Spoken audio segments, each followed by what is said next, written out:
Sally! Hello! Hello! Oh, you. Very important thing I forgot to do. Put on my headphones. Hello. Can you hear me? I can hear you. Can you hear me? I can hear you. This is a great start. I know. Did you hear me just drop one of your books on the floor? No, I didn't. But 1 minute ago, I locked all the doors and I have got all the children out there, and one of my daughters climbed through the window to come and surprise me. So, this is all part of the fun. It's like being in lockdown again. Exactly. Anything can happen. But hello, everybody who is joining us tonight. I'm so excited. Are you excited, Sal? You look glorious as always. I'm very excited, as do you. Oh, thank you. I'm Holly Wainwright. I'm the head of content at Mamma Mia. I'm a host of a podcast you might have heard of called Mamma Mia Out Loud, and I am an author. And before we get going today, I want to acknowledge the traditional owners of the land on which we meet, the lands, in fact, on which we meet, and pay my respect to their elders past and present. I extend this to any First Nations people watching us this evening. We're here as part of Booktoberfest, which is Booktopia's annual festival of all the best new books. So how fitting is it that I am joined by Sally Hepworth, who has written 7 books, I believe, is a New York Times best-selling author, and her new book comes out tomorrow. It's called The Soulmate, and it's right here, as well as being right up above our head. One more housekeeping thing before we get into our conversation, Sal. If anyone who's watching wants to ask a question, do it by pressing that little question mark in a circle at the bottom rather than just in the comments, because that way other people can see it too. Sally, welcome. Thank you for joining us. Are you excited about tomorrow?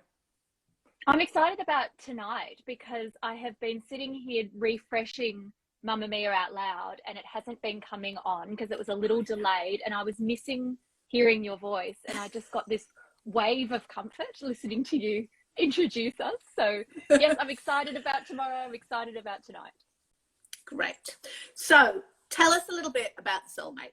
Obviously I've read it because my name is actually on the cover. And I was not lying when I said I could not stop reading, because I really could not stop reading. Tell us a little bit about it. Well, it's no secret to anyone who's read any of my books that I love to write about family dysfunctionality. That's what I would call the genre. Some people call it thrillers, some people call it domestic noir. I call it family dysfunctionality with a little bit of murder. And so with family dysfunctionality with a little bit of murder. I like that, but it doesn't fit very well on the label above the bookshelf in the shop. But we should pitch it. Like, I feel like it would be a popular spot. Or a little bit of crime, and then maybe your books would sit there too.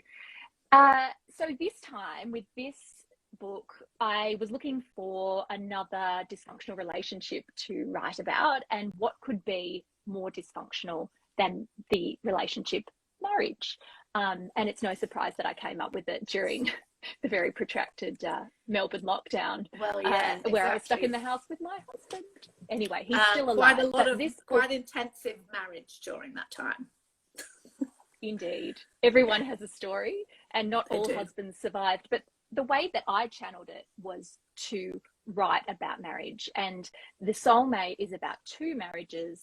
One is Pippa and Gabe, and they live in a house on a cliff. It's very picturesque. It's very lovely. They plan to kind of start their life over while they're still in their 30s. So it's kind of early to start over. But what they don't know when they move in is that the cliff that their house sits on is very popular among people coming to end their lives.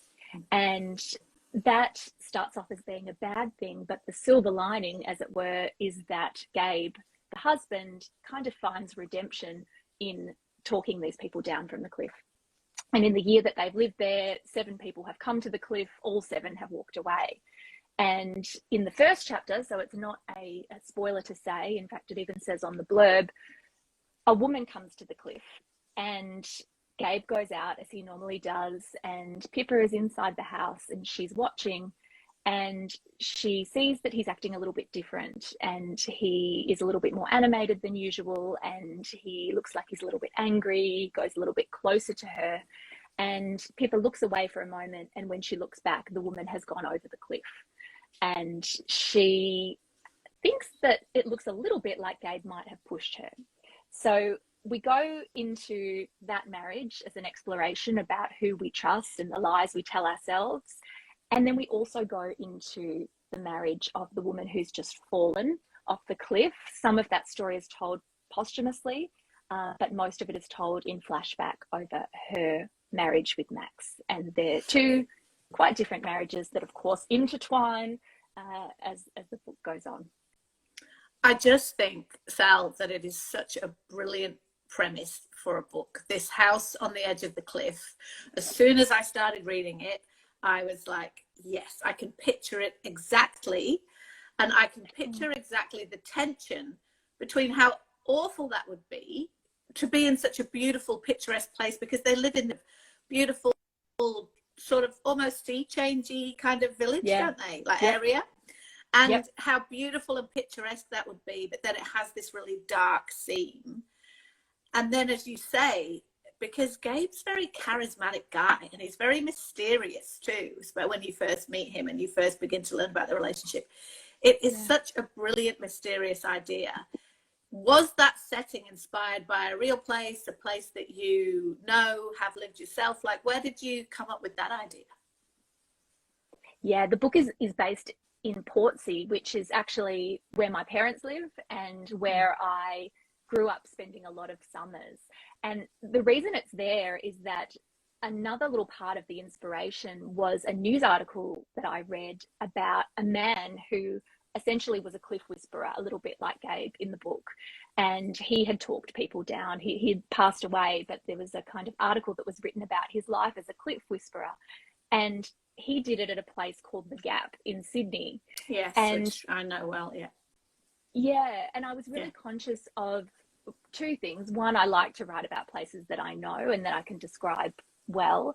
And also I picked a spot that I could describe without having to worry about it being, the spot at Portsea that I described is not a place that you could take your life. And I just want to be really careful about, you know, what we describe in that way. But it was lovely. And my parents, you know, were almost every other day having to go down to the spot and take photos and send them to me. So I think so you can be very specific in your description. Yeah, exactly. So someone may recognize their house, but anyway, it's all fiction if they ask. Now, for anyone who's watching who's thinking, I must get my hands on the Soulmate, of course you can. You can see it in above us on the live, as well as my most recent novel, The Couple Upstairs.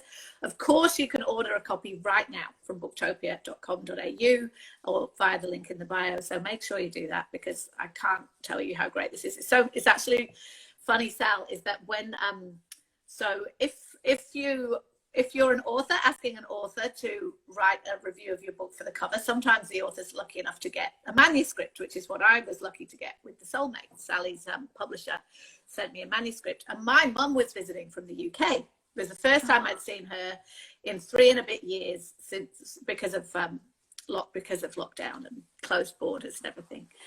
And she got it out of my hands before I could start it, because she was like, I need something to read. It won't stop raining. And I'm like, yes, true. And so she started reading The Soulmate before I could read The Soulmate, and she was just obsessed.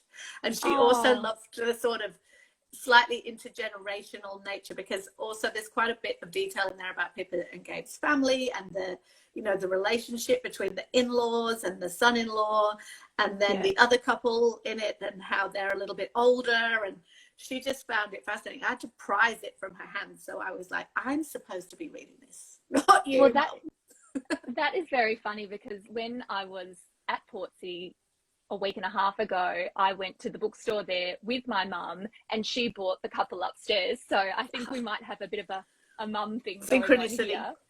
That's great. But Holly, I'm not the only one that writes about relationships, and obviously marriage was a big exploration of your last book, the I Give My Marriage a Year. Yeah. But again, in The Couple Upstairs, you're looking at relationships and you know, with a little bit of maybe crime, so it could potentially be sat next to my book in the family dysfunctionality with a bit of murder Yes, genre. Can it you could. tell us about that, and tell us about the book and how you ended up where you did? Well, with this book, I was trying something a bit different for me, which was to kind of write something that was a bit more plotty. And I did actually, without this being too much of a love fest, is that Sally and I know each other professionally, obviously both being writers, and Sally being a much more experienced novel writer than I am. I was like, help me, help me plot this novel. And you did give me a few words of advice, but I'm nowhere near the master or mistress of the twists that you are. But I wanted to write The Couple Upstairs that does have a mystery element. But again, as you say, I really wanted to explore, I love to explore relationships.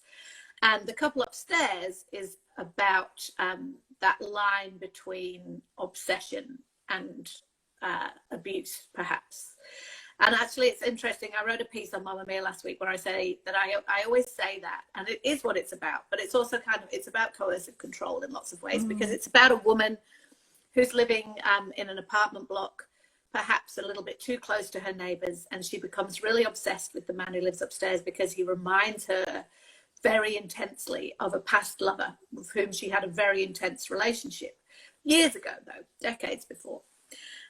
And when his girlfriend moves in, she becomes obsessed with them both, and also with sort of stopping what she sees happening to that young woman. She sees it echoing what happened to her, and so she can't help but interfere, and their lives become intertwined. And yeah, like you, I love to explore family and relationships, and in this one I really wanted to sort of unpack that thing of when you've got such intense passion and obsession in a relationship, when is it exciting and brilliant and life-giving, and when does it become abusive and stifling and controlling? And that's what I really wanted to explore, and whether or not it is always a negative to have that kind of passion in your life, and whether you regret it. So I wanted to explore all those things, and that's kind of where I went with The Couple Upstairs.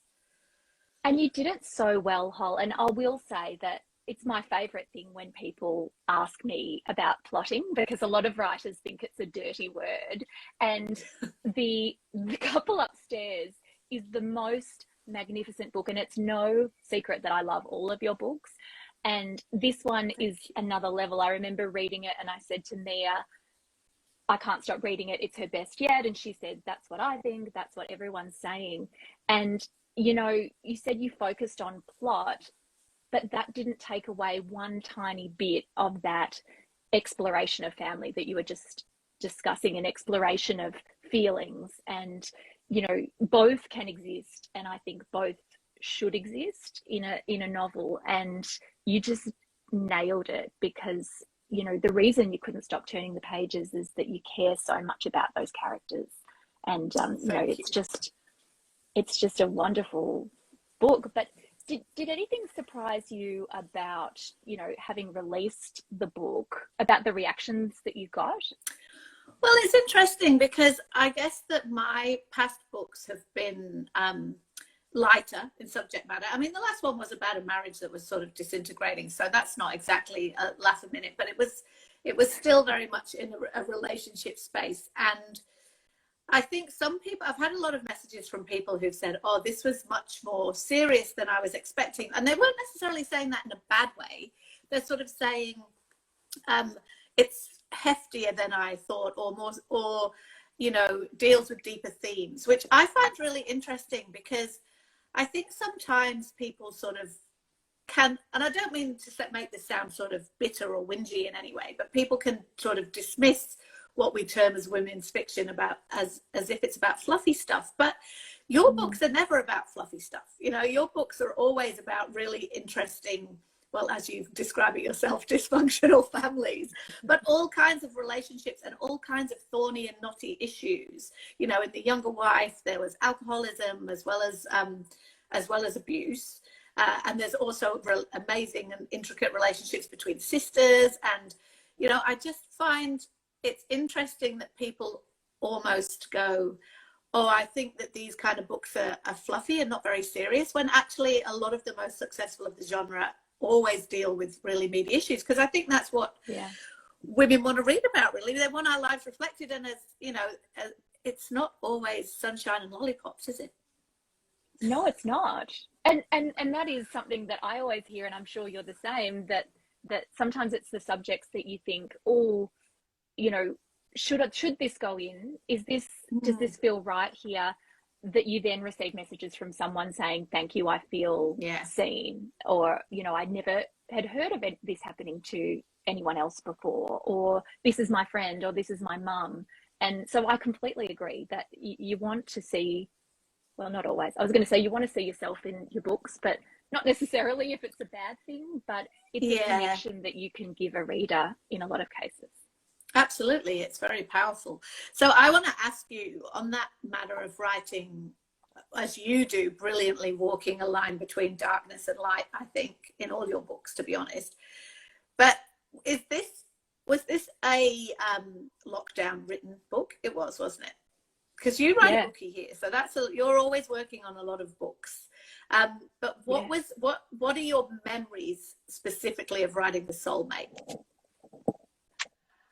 That's a great question, because a lot of what happened in the lockdown has blurred into this big kind of, you know, amalgamated blob.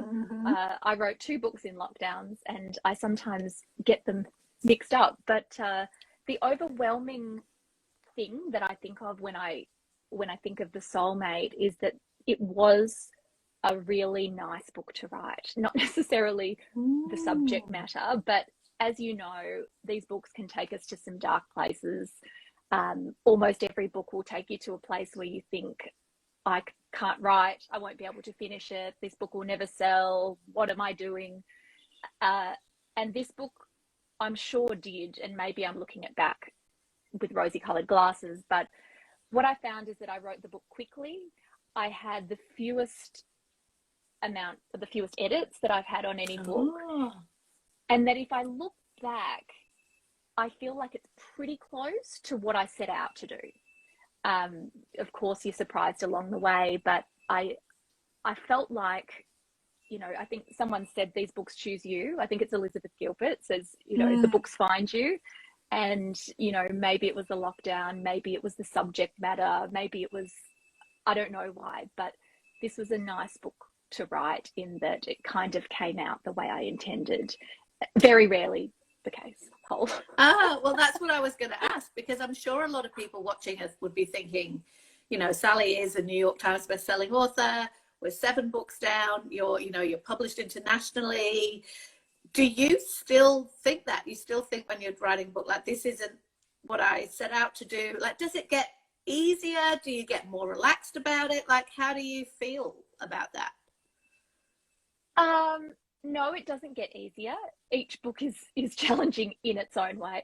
And you can't predict, you know, I have had the last book that I felt like this about was The Mother-in-Law. And the book that I wrote after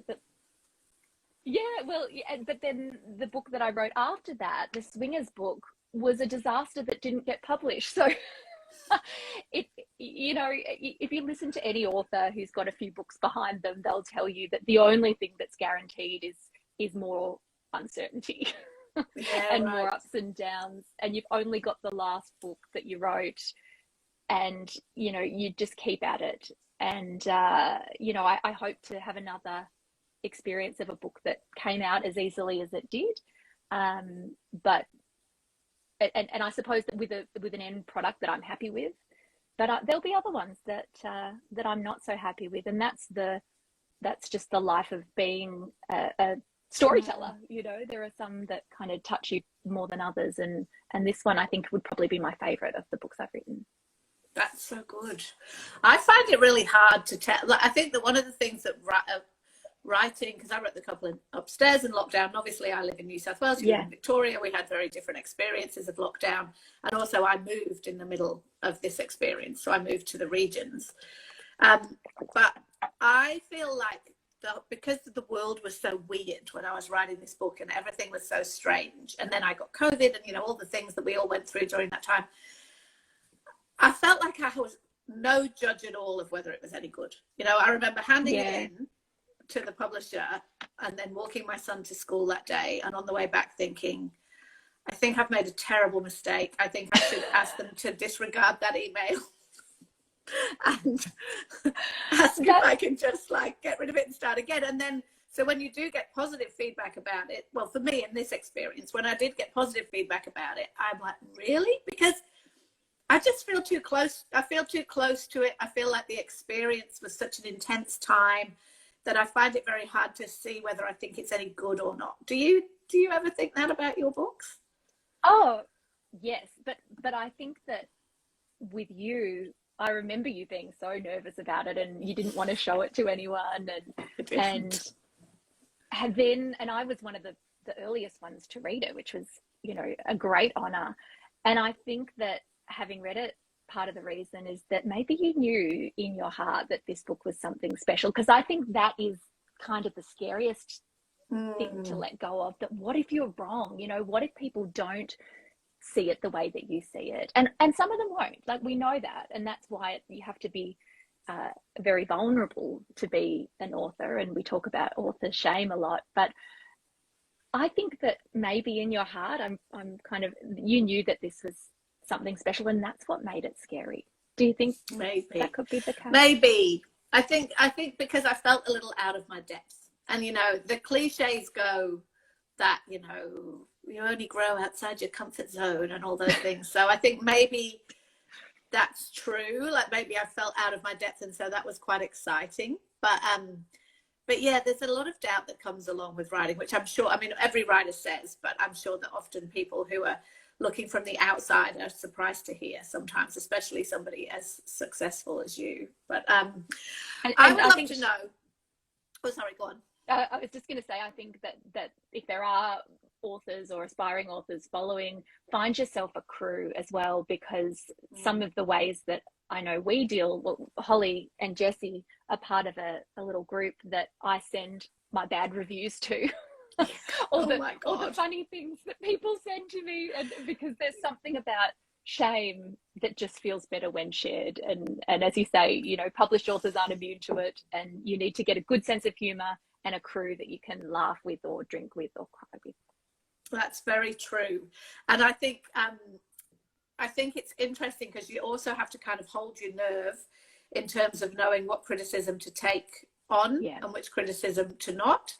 And I think also holding your nerve with dealing with quite serious issues, because this book deals with quite serious issues. I mean, obviously the whole premise for the book is a very serious issue around death by suicide, but then it also deals with all kinds of different layers in relationships. And the main couple are they have this very intense relationship, this very intense sort of shiny marriage that is just fascinating. And where did you get the idea from for those particular people? Well, it was a couple of things. Firstly, I felt like, and this is one of the things when you've written a number of books, I had written the wife who is quite a lot like me several times, the one that gets really annoyed with her husband that when he doesn't put his undies in the, you know, basket, and, you know, the one that's always complaining about her children, and, you know, and this book came with, as I said, this premise that, you know, really came together for me. And I just wanted to do something different that I hadn't done before. And, you know, I think we all know a couple who seem to have this really enviable marriage, and, you know, and it's not always untrue. You know, some people will say, oh, it's never true. I think some people, you know, in their relationship have just got that magical, you know, things firing on every level, the sex and the looks and the connection, and that's fine. But that's fine. That's good for them. But yes. And so continue. Then I might be getting too much into the mechanics, but there are so many pieces that go into a book. So you want it to be fresh and different from the things that you've done before. You want those characters to be the characters who would be the most challenged by the kind of conflict that you throw at them. You want them to be sufficiently different from, say, the other couple in the book. And, you know, in this book, particularly with, you know, the mental illness element that is explored, it felt really important that these couple were really connected, because so often in books, you know, I hate it when you're reading a book and you think, leave him, you stupid woman, you know, and why would you believe it? And you know, it's really important that you and you talked about this before with the importance of characters, that you can create believable characters that can go through this plot. So you know, a shiny couple was part of that, and the other part of that, I guess, with the two couples, is that it really allowed me to juxtapose them against each other and make us question, you know, what is a soulmate? Is it the shiny? Is it, and you won't get an answer to this, by the way, but is it the shiny? Is it the more complex, nuanced, not as shiny? What is a soulmate? And that's a fun thing to explore. And like you say, I plot, but I love, that's the meat, isn't it? Yes, absolutely. And what I loved about this was learning, as you do learn more and more about Pippa and Gabe's history and the waves they've been through with him and his different sort of phases and obsessions and passions and things, it's so recognizable to so many people, I think, who have people in their lives who you know, who are like Gabe, it's, or you can see you really got a lot of those questions answered in a satisfactory way of why she was still so you know, pulled around by him in a way, and why her family are always a bit like, oh God, what's going to happen next? You know, I really loved getting the curtain pulled back on that relationship. Do you believe in soulmates, Sam? No. me neither. There you go. I think it's crap. Why I think not? a lot of people could be your soulmate depending on the time and the circumstance, and like that sounds, I love the idea of it, but I also think that a lot of lovely ideas, you know, just aren't true. Marriage is about work, it is about connection, it is about chemistry, it is about all of those things, and those shiny marriages do exist, but I don't necessarily think it's because they're soulmates. I think it's because they're putting in the work and they're making it work. But what do you think? Tell me, do you think there's... No, I don't believe in soulmates either. God, we're a pair of unromantic souls, aren't we here? And I think miserable old because, yeah, exactly. I think a lot of it, and I wanted to explore this in the couple upstairs as well. It's in a different way, because I think if I think about my own experiences and those around me and of all the women that I speak to endlessly, like, we may all have people in our past with whom we felt very intense connections, but they weren't necessarily that doesn't necessarily mean that they were the person that you should be sharing a house with every day, waking up next to every day, you know, dealing with complex children's health issues and cleaning up dog shit with every day. You know what I mean? I think there are different levels of compatibility that work, and I also think a lot of it's about timing and luck. There you go. So I'm not really very romantic either. But you know, in the couple upstairs, and this is something I don't think I've discussed with you before, but and it's not the kind of main feature of the book, but is the relationship with the ex-husband, and the way that you crafted that to be not romanticized. You know, it was a really real relationship, and again, this is what you do so well, where you can see the light and the shade of, you know, how marriages fall apart, I guess, at the other end.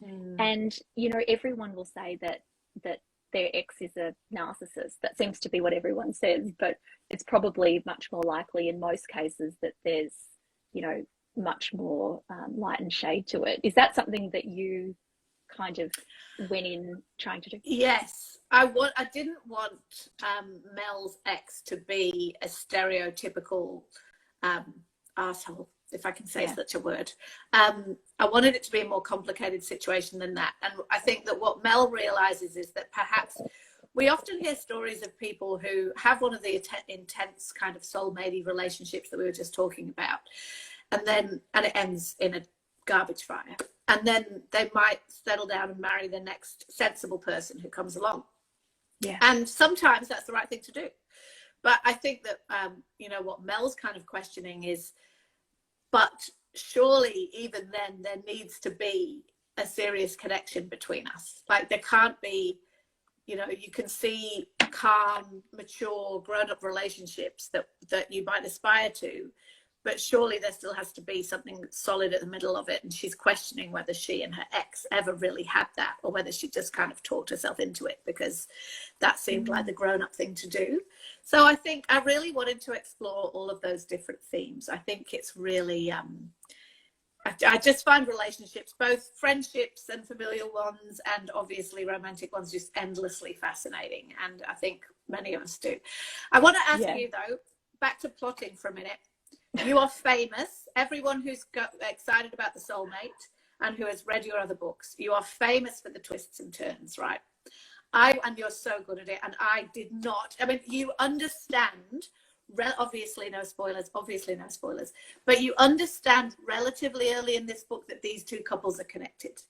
But how and why and what's happened between them is so masterfully revealed. That's why it's literally a can't put down.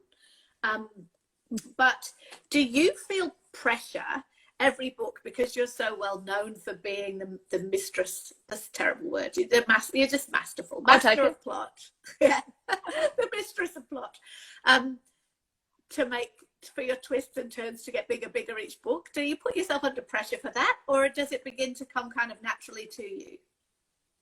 That's now I'm just thinking my father-in-law calls me an authoress. Oh. That just with the mistress really? That just came into my mind. Yeah, I was saying authoress. Do I feel the pressure? No, not because I think that I'm necessarily going to have it nailed. It's not an absence of pressure that comes from insane confidence.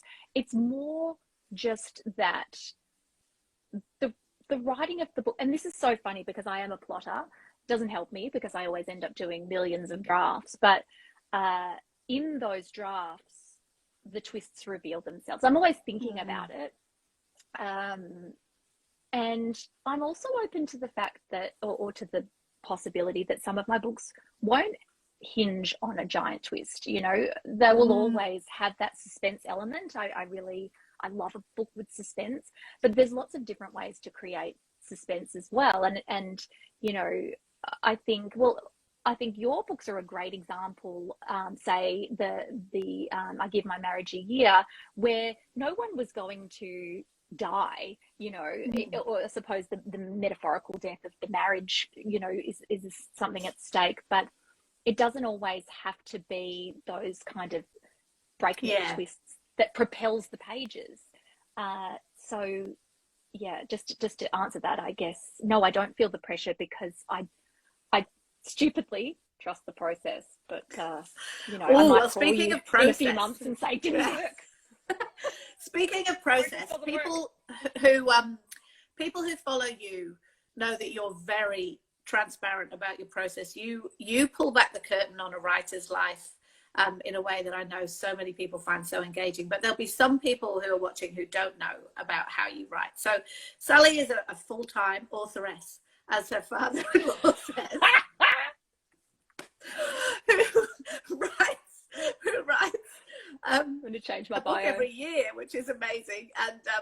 And you're always working on several books at once in terms of books being at different stages, I imagine. So tell people how you do that, like what your typical day looks like, authoressing. Oh gosh, like I'm going to do that horrendous thing where you say there's no typical day, but there truly isn't. It's easier to say what is a typical year, because it tends to go in kind of seasons. That if we're in that first 3 months of the year, I'm probably writing a first draft whilst also preparing for my book to come out in the States, because that normally happens in April. So that is what that first 3 months is like. And then of course, you know, it is what people expect, you know, when they think of, you know, Colin Firth in the, you know, on his typewriter in the house by the lake, except there's no typewriter or lake and there's many more children.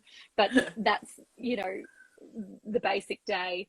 The next 3 months, I am probably kind of doing a self-edit on that book, whilst also kind of navigating the book that I've written the year before. Might come back for a copy edit, work on that. And then maybe the next 3 months are about the editor editing part, where they'll send back that terrifying email full of notes, and you cry and you drink, and then you kind of get busy on that. And then November tends to be a time that I tour in Australia.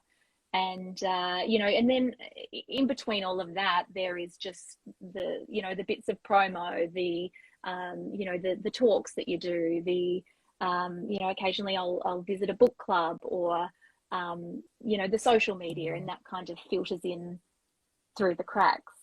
And then, hopefully at the end of the year, there's a book that's coming out. But the further I get into it, the less time there seems to be actually writing, and the more time is spent on the publicity, the social media, the brand, as it were, and all of the bits and pieces. Do you struggle to hold these different stories in your head at the same time? If you're editing one, like first drafting one, copy editing another, thinking about the promo themes for the next one, like, is it hard for you to hold those all in your head at the same time? Yes. Yes. In a word, yes. Yeah, and often things like when you asked about, you wrote it in lockdown, what was that like? I think, there's a bit of merging going on. I tend to speak in much broader strokes now than I once did.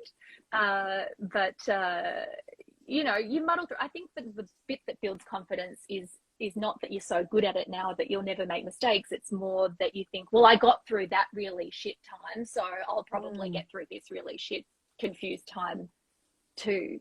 But what I find more kind of impressive is that you write books.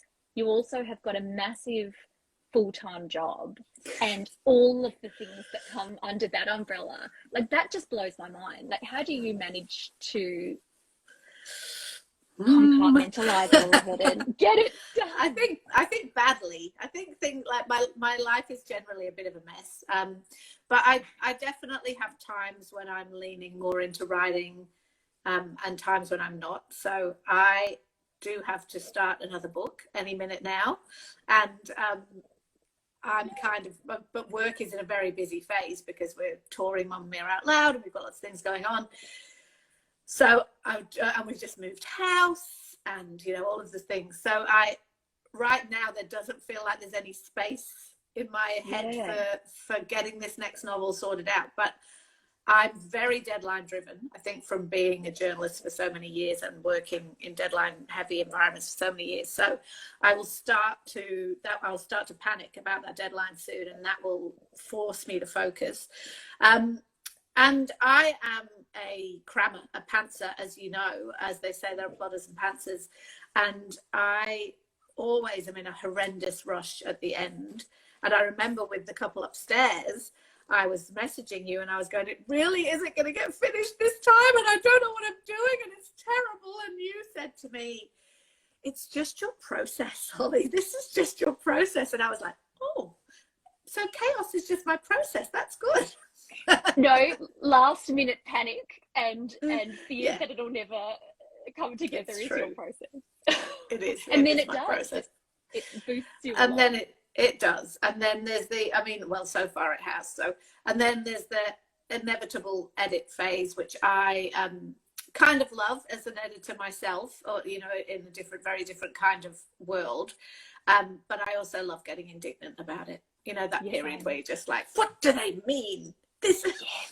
Why don't they understand what I'm getting at here? And then you're like, oh, maybe because I didn't explain it well enough. I know, but you have to indulge that for a bit and call someone, like an author friend or your mum or something, who's just going to be wildly on your side, so they can agree with you for a while. That's true. And then you think, oh, I'll give it another look. That's part of the process too. Now, I don't know if there are any questions for us, but if you did have any questions for us, you can ask them by pressing the little question button at the bottom. Oh, here we go. Question. Here we go. It's question time. How do you come up with the plots and ideas for the books? I'd like to write a book, but not sure where to start. Sal, where do you start? Oh, I am so bad at talking about how to do it. You know, it's doing it is one thing, and then telling people feels like a completely other one, because I know what you mean. I don't know, like I said to Christian recently, it's like if someone asked you how to be an accountant, you know, you kind of, I don't know, you start here. Ideas, I'll quickly say, and then I'm going to hand to you, Hol, because I think you'll probably be better at it. But I feel like ideas are not the thing that people make them out to be. People kind of really glamorize the idea. And I've had people slide into my inbox and say, I've got an idea. Can you write it? And we'll split the profits. And I think, okay. But if you're think, like, I can't write your idea. You know what I mean? Like, you can't write that. Anyway, go on. No. And if you think about the authors that you love, I mean, one thing that people say a lot is, I would read her shopping list or his shopping list.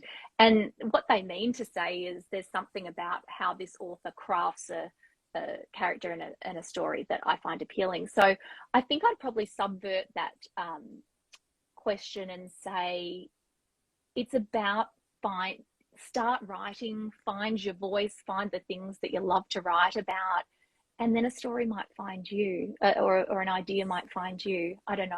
What do you think, Hol? Yeah.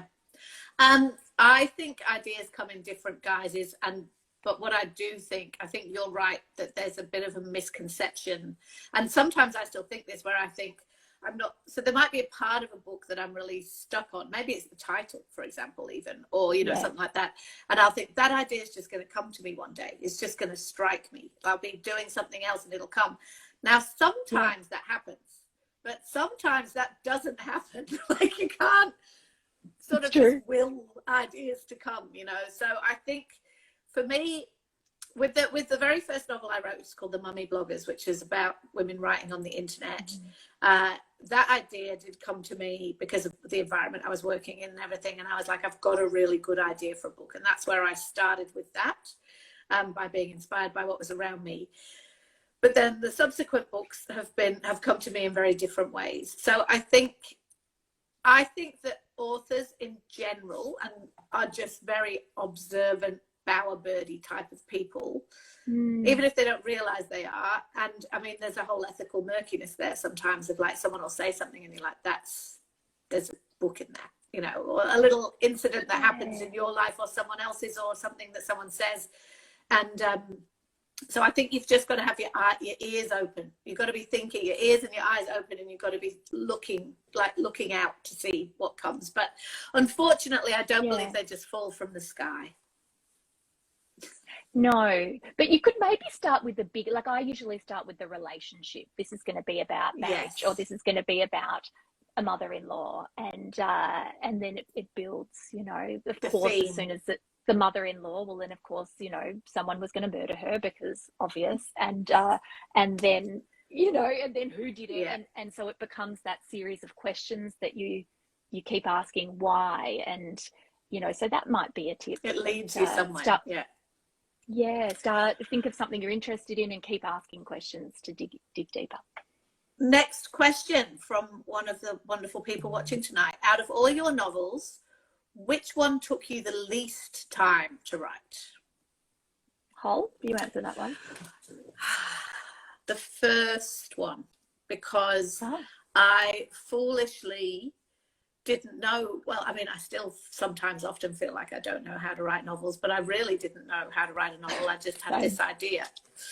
And I did have a busy full-time job, as previously referenced, and then it was more full-time then too. And I mean, it isn't true. Some people say to me, is it true you wrote that book in 6 weeks? It isn't true that I wrote that book in 6 weeks, but it is true that I wrote most of it in 6 weeks, because I was writing it around my job, and then I took 6 weeks off and charged to the end and got most of it done in that time. So that was, and also I had a very clear idea of what I was doing, which has not necessarily been true for the others. What about you? Wow, 6 weeks.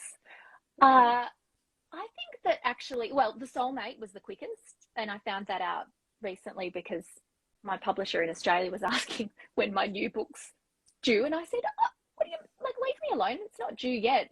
And he said, you handed in the Soulmate 2 months ago last year. Oh, wow. Did I? So that was quick, and as I said, the process was straightforward.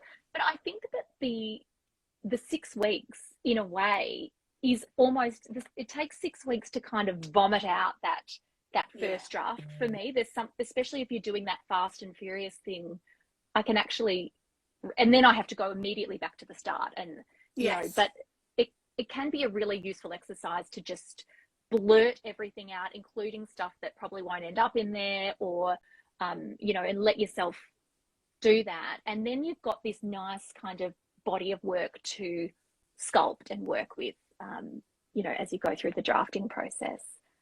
Yes. I love the idea of that first word vomit, which is which can be quick, but then the crafting is slow. We might have time for one more, if there is one more question. Here we go. How do you name your characters? I love this. How do you name your characters? I noticed trends in names, and Evelyn seems to be popular lately. Sal, how do you name your characters?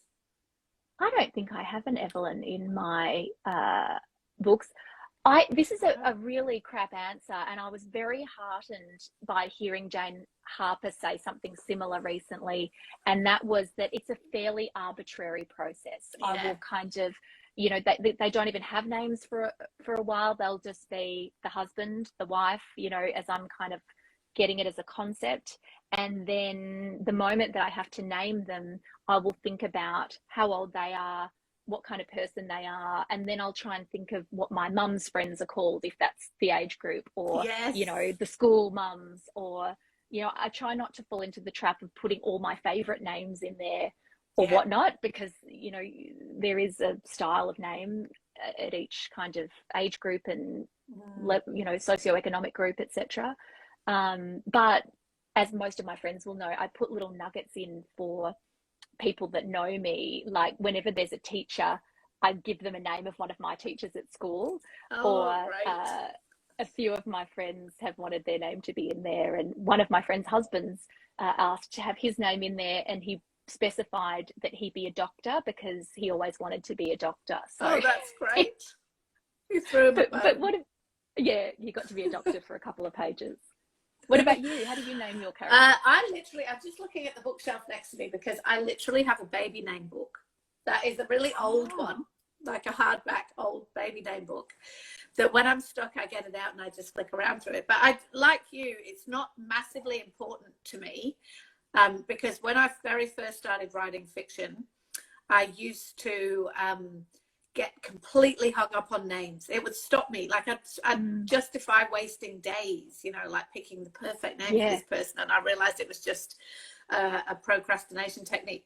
So I'm quite but one thing that is strange, I find, is that often once I've named them, I can't unname them. So Mel in this book, I have a really good friend called Mel, and when she was when she first saw some of the content around this book, she was like, oh my God, why did you call a character after me? And I have a sort of blindness that I don't really know that she's named after. You know what I mean? Like I don't know, but I couldn't change it. I do know, no way because change it. You famously had a character called Luke. I know. Mia loves to tease me about the fact that there's a rather risque character in I Give a Marriage a Year who's got the same name as her son. And when that she and Jesse, who happens to be Jesse's fiance, and when both of them were like, why didn't you change that? And it's funny, it's just like I couldn't, like once it was there, it was there. It's just a very strange thing. Yeah, it's just a very strange thing. That's his name, that's who he is. I wasn't thinking about Luca, like, or Mel. So there's something a bit funny about names, I find. But yeah, of course, as you say, you think this person is this kind of age, and often I'll find myself Googling, I know it's not very creative and artistic, like most popular baby names, 1978, you know, and or, you know, maybe they're a character from a specific background and you're looking at that. So I think there's some science, there's some art, and then there's a little bit of weirdness in the middle. And another thing Jane Harper said was that she sometimes gets stuck because if she pictures a 30 or 40-year-old man, they'd all just be called Dave. And so So she has true. to sometimes mix it up and throw a Paul in there or a Scotch, you know, but so true. You can't just call Oh, everyone Dave. Is there anything I haven't asked you, Sally, that you would really like me to ask you before we go? If I'm free for a drink next week when I'm in Sydney, yes, I am. Well, yes, we will definitely be having a drink when you're in Sydney to promote this brilliant book, The Soulmate, which is out tomorrow, which is so exciting. So thank you for joining us, everybody. It's been so great. It's been so great to talk to you, Sal. I'm so excited about another one of your brilliant books. Thank you. If you've enjoyed this oh, sorry, go on. Everyone grab a copy of The Couple Upstairs. You're going to love it. It is the best book ever. And then message Holly and tell her how much you love it and that she needs to go write another one really fast. Hurry up with this next one. If you've enjoyed this discussion, make sure, yes, as Sal said, you can order our books at Booktopia. The link is in the bio, and you can join in the Booktoberfest celebration. I've been Holly Wainwright. As you know, I'm the editor. I'm the author of The Couple Upstairs. She's been Sally Hepworth. She is the writer of The Soulmate, and it has been such a pleasure to do this with you all tonight on Booktopia. Thanks for watching. Thanks.